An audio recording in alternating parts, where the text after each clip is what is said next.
Hey there, friends. This is an Ancestry.com type YouTube. A lot of people find Ancestry stuff kind of tedious, but it's just what's up for me right now. My daughter found somebody who might be news to us on the tree on my wife's side, her mother's side. On my dad's side, we have the Urner name, Urner. And that's like Turner without the T, I always say. It's a Swiss family, and this is somewhat their coat of arms. This is just a picture in a sort of, it's not a very high quality picture, but you can look up the flag of Uri, anytime. It's a canton in Switzerland.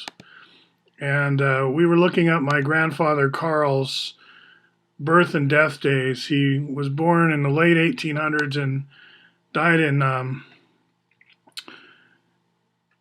think it was 1966. And here's my Uncle Bill, who's really, I think, my second cousin. He's my dad's mother's sister's son.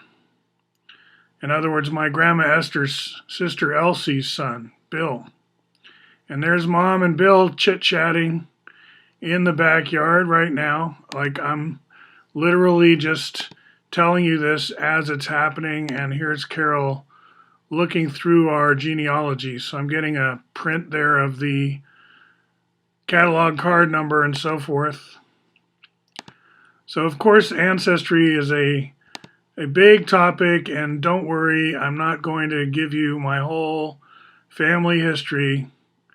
There's a lot of Brethren Church going on in it. I see Mississippi College mentioned here.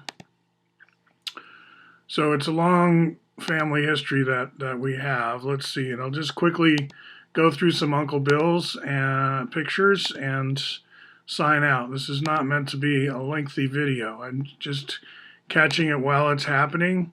Because of my long stay in the Himalayas and our family ties to Bhutan, and also because this whole area of Portland is sometimes referred to as the Buddhist ghetto.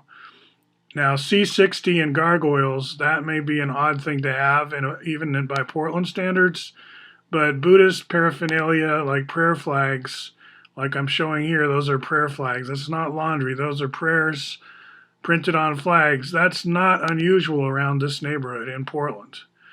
Now, it is unusual for a family like ours to be tied to Bhutan, but then if you study it even more, you'll find that the Swiss and Bhutan go back a ways, and there are a lot of Swiss families in Bhutan. So when I got to Bhutan as an Urner, and I found so many Swiss people there, you can imagine that I felt like I was closing a circuit. And that, I hope, explains why I wrote a few letters to Applewhite, who was still alive at the time, with Urner Bank of Bhutan. That's in camel case. I think I have an example of that. It was just because the Urners, because the Swiss, right? Urner Bank of Bhutan just sounded too cool to not like think up the logo at least and do something around it. So I couldn't pass. So it was pretty harmless, I hope. All the depositors are completely secret, unknown to even themselves. There you go, Urner Bank of Bhutan, and this would take you to one of my YouTubes. So that's like Global Data Corporation, which also floats around in my science fiction as kind of another world giant corporation, Native American in conception, like we're outside of white man law, so to speak, but we still have a right to have giant corporations that span the globe. Hey Why there, not? YouTubers. This is going to be a short Python related, but also... Okay, I'll stop myself. Anyway, that was just a little bit of family history. Hope it was interesting. Talk to you soon.